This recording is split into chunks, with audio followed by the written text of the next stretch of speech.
In an unprecedented move, the CBN introduced foreign exchange measures aimed at curbing the import of 41 items into Nigeria. That policy touched at the heart of the Nigerian economy, already comfortable with unbridled appetite for imported goods and services, even when these can be produced locally, saving foreign exchange that the nation sorely needs for other developmental needs. The FX ban came just as a new political administration was sworn in, and nearly everyone believes Godwin Emefiele's job will be over just as soon as it started. You're the man that's been blamed by many Nigerians for crashing the naira, of interest rate becoming very high and inflation at a high level. So many people believe that you're responsible for making things difficult. What's your reaction? See, let me tell you this, Bosin. Leadership, particularly this responsibility that we are on, is not about popularity context. It's about taking a decision that you feel is in the best interest of the country and the people. When you talk about inflation, you talk about interest rates, you talk about exchange rate, and I'll give you the analogy. I want you to know this, and if you watched my Senate presentation at the time I was going to be confirmed, interest rate was a major issue that came up, and I made my pledge that I would do everything possible to bring interest rates down, because it was in any case already high at that time. That's why the issue about bringing interest rates down came about.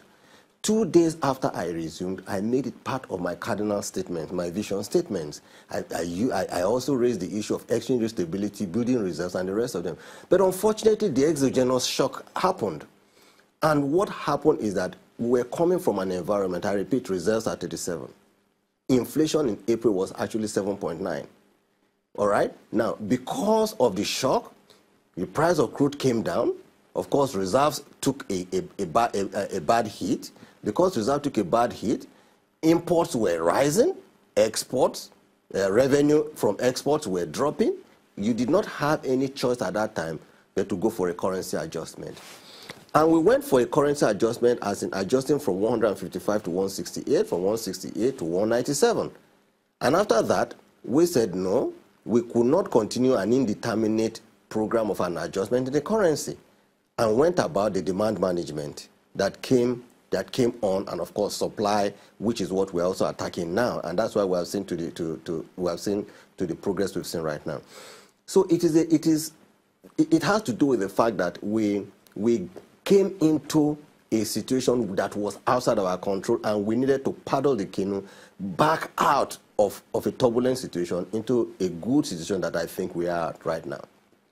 Well, fortunately, the country has exited recession. So we'll look back a little bit, 2015, 2016, and you're saying, oh, hold on a second, what did we do right to be able to exit the recession from both the fiscal and monetary side? Well, a couple of things have been done right, and when the recession set in, as it's certain, by the third quarter of 2016, we saw a contraction of minus 2.3%. Inflation had moved from 9% in January 2016 to 18.7% in January 2017. And it is important for us to understand why inflation moved that rapidly. Inflation moved that rapidly because of the adjustment we did in the currency from 155 to 197, and yet the pressure continued. And because this is a highly import-dependent economy, right, we saw inflation coming from the import side, import of foreign goods into the country. And what really gave rise to the inflationary pressure was actually the increase in energy prices, in this case, petroleum price. You can imagine increasing petroleum price from 86 naira to 145 naira per liter. That is about 68%. And let me give you the analogy so you can understand what the increase in petroleum price did to inflation. If you had a truck of, say, about 200 baskets of tomatoes in Jigawa that wants to drive to say, K2 market, right? The price of transportation moved up by 68% because the transporter increases price by 68%. As that tomatoes got to K2, it was offloaded at K2. The lady who does wholesale of the tomatoes also increases her price by 68%. The person who goes to K2 to buy, say, 5 or 10 baskets out of this 200 or 300, buys it and goes to K2 bus stop because he wants to transport it to Obalende where he will retail it. He gets to the bus stop, and the cost of transportation also goes up by 68%. That is the third leg. He gets to Obalende. When he gets to Obalende, because he also must make profit, he paid 60% increase. He also increases his own price of his own tomato by that particular function. That is the fourth function.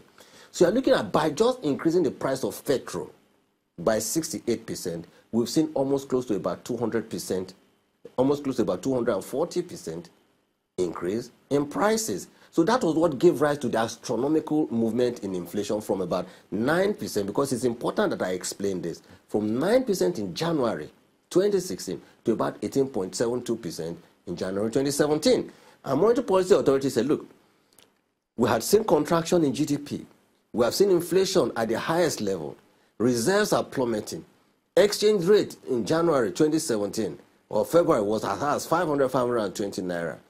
There is no way a country with those kind of situation would survive those kind of pressures. Because naturally what you expect for a prosperous economy is rising growth, rising GDP, a stable exchange rate or low exchange rate. You build your reserve, interest rate will be low, and inflation is controlled.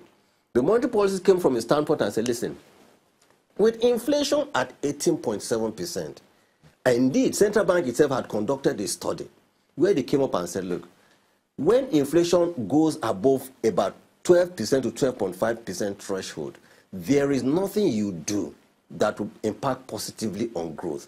And that there was a need by the Monetary Policy Committee to say, look, we must rein in on inflation. Do you understand? So we're now tackling both inflation and exchange rate simultaneously.